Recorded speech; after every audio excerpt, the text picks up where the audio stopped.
What up? What up? What is going on, Padres fans?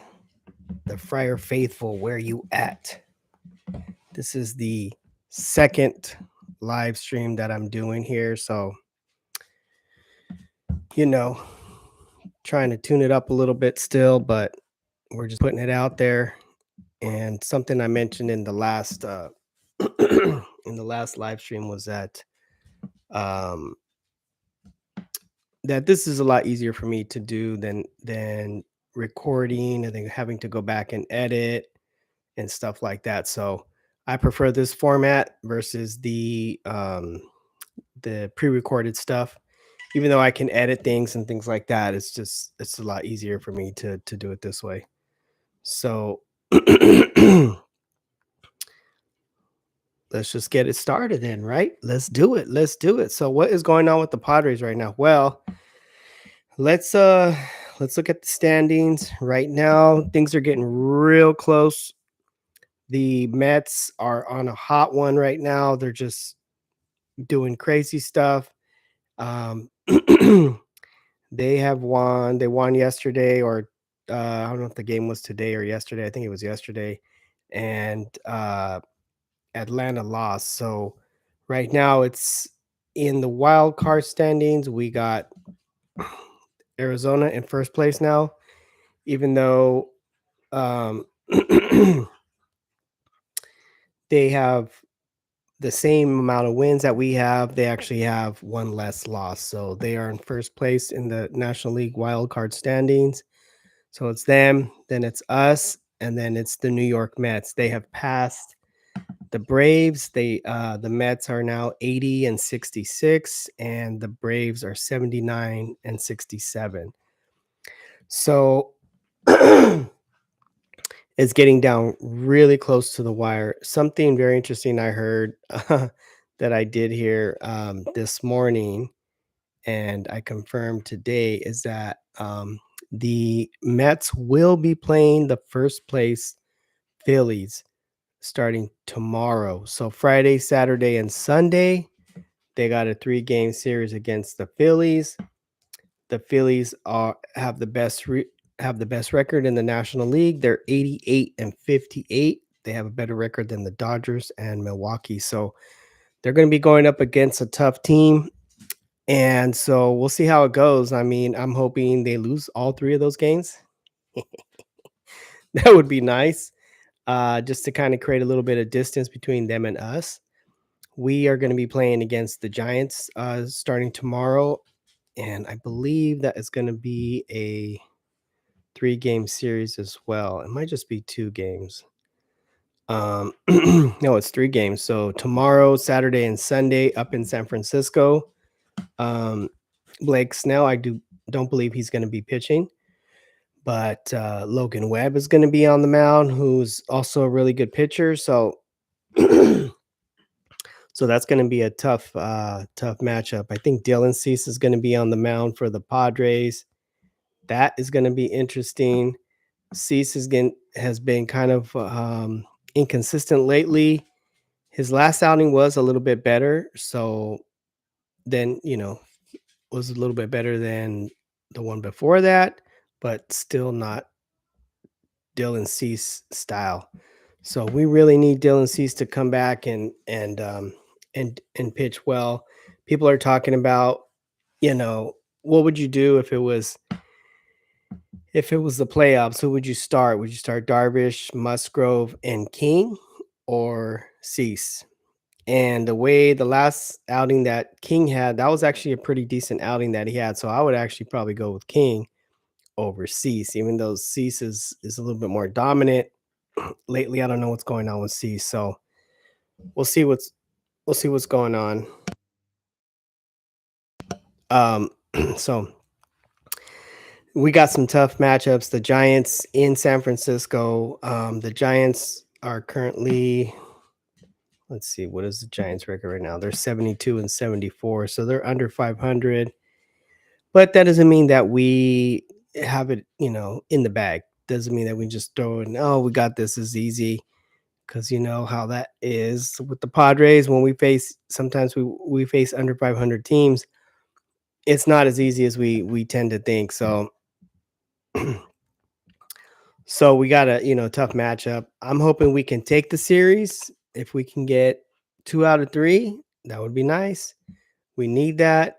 We need to stay up again, up above um, the Mets because they could definitely push us out of the wild card. So that's really what it's coming down to right now. Is the there's 3 spots and there's 4 teams. It's us, Diamondbacks, the Mets, and Atlanta. Sorry about that. I had to sneeze. Um, so it's a race for 3 spots, and it's 4 people. Who's going to get into those 3 spots? Some people are saying, "Don't worry about it; it'll be fine." Others are like, "Oh no, man, this is too close for comfort." I'm kind of in that camp where it's too close for comfort, but that's because I'm thinking about how many games we have left. I think we have 17 games left.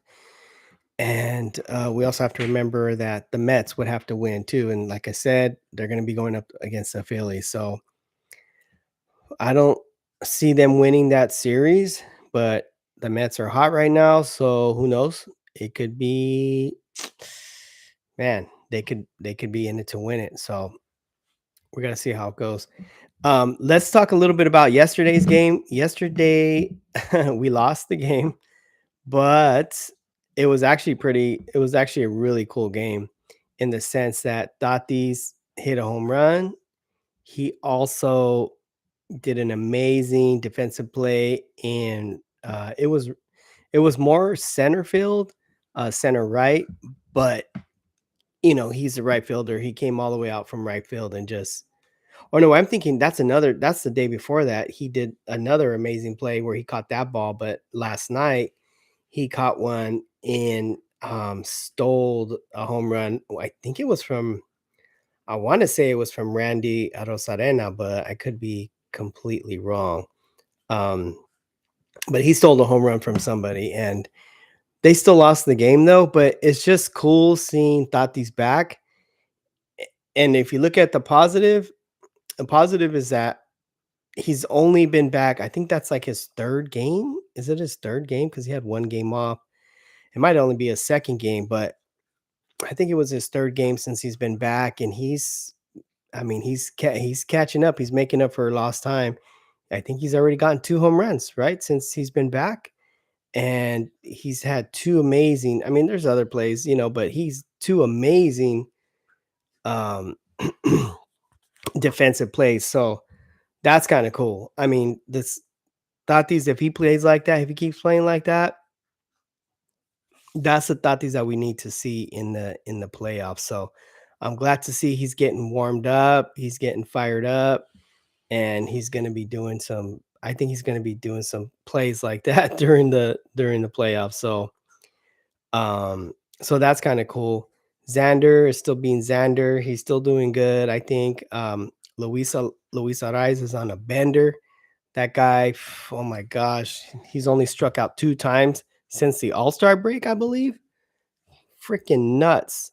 And so he's a base hit hitting machine. The guy is going to get on base. He's not going to strike out.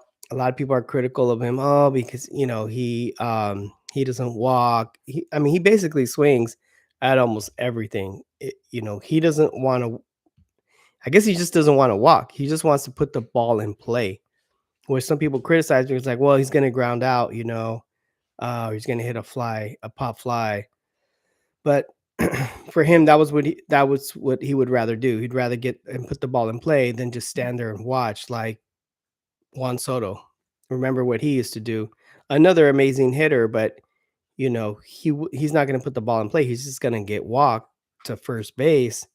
Which, if you got a guy on base, um, it's not going to be as helpful. Yeah, you might be able to move the guy over to second or something like that. But if you have a guy on third, walking to first base is not going to get that guy in. So getting the ball in play, um, bringing the guy home, that's going to make a difference right there. So Luis Ariz, he has to keep playing the way he's playing, and Xander Bogaerts, he's gonna be at shortstop, which is kinda cool, but not cool because he has to make that adjustment again to it's not a new position, but it's definitely he has to, reacquaint himself with first base and I'm sorry, with with shortstop and kind of just get in the groove of things. And then also you have to remember that Crony has to get kind of comfortable with second base. You saw what happened yesterday.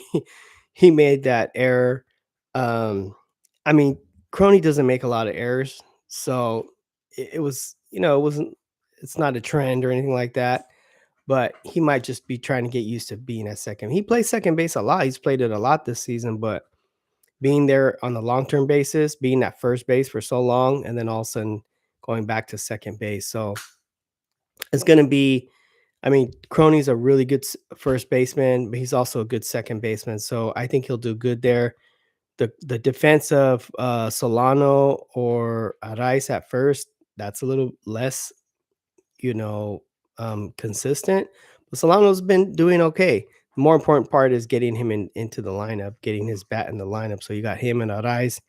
Either one of them can DH. I think I like Solano at first better than Arraez. I think he's probably a better defensive player.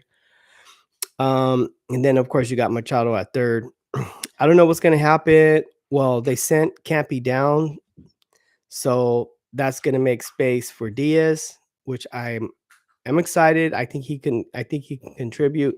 I think he's definitely a better defensive player, but he also might have some good offense, at the plate. So that's going to be a good piece.